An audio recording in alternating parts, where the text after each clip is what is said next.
You're listening to Daily Manna Devotionals. Thanks for stopping by. The title of today's devotion is When Bad Things Happen. Scripture. We know that in all things God works for the good of those who love Him, who have been called according to His purpose. Romans 8:28. Why does God let bad things happen to good people, to innocent people, to children, to me? Sometimes His ways seem so hard to understand. Who hasn't asked that question?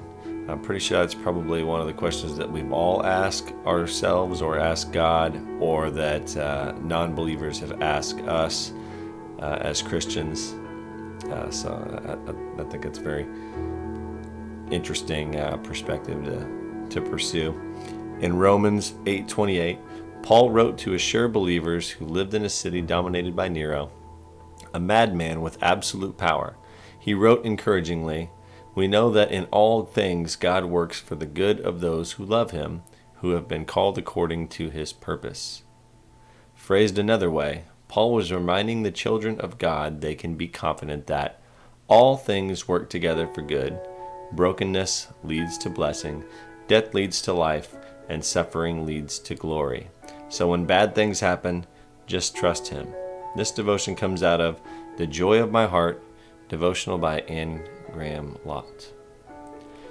For me, I've talked about this before in this channel, in other videos, I know, but I'm always reminded, or what's in the back of my mind regarding this topic. Why does God let bad things happen to good people? Why have I gone through things that have been difficult, or other people have?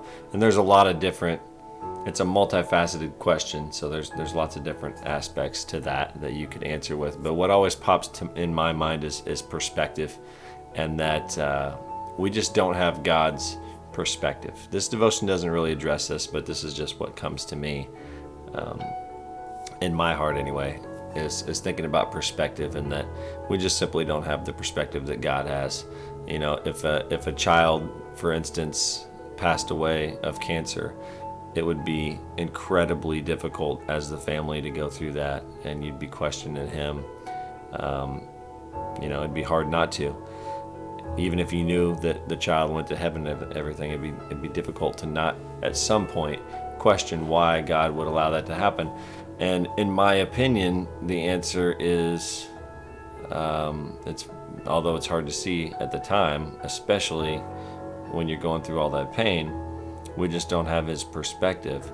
So in the grand perspective that God sees, what really matters is believers, and that our time on earth is limited. We're here to be Christians and follow His teachings and lead others to Christ, so that we can all rejoin Him in heaven.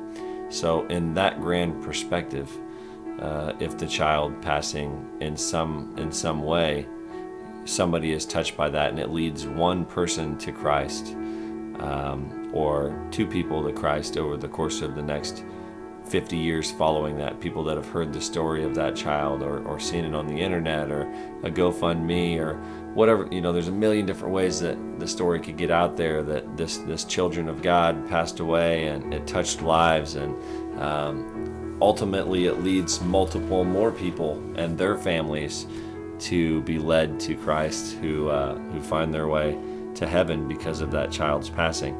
In God's perspective, that's a win.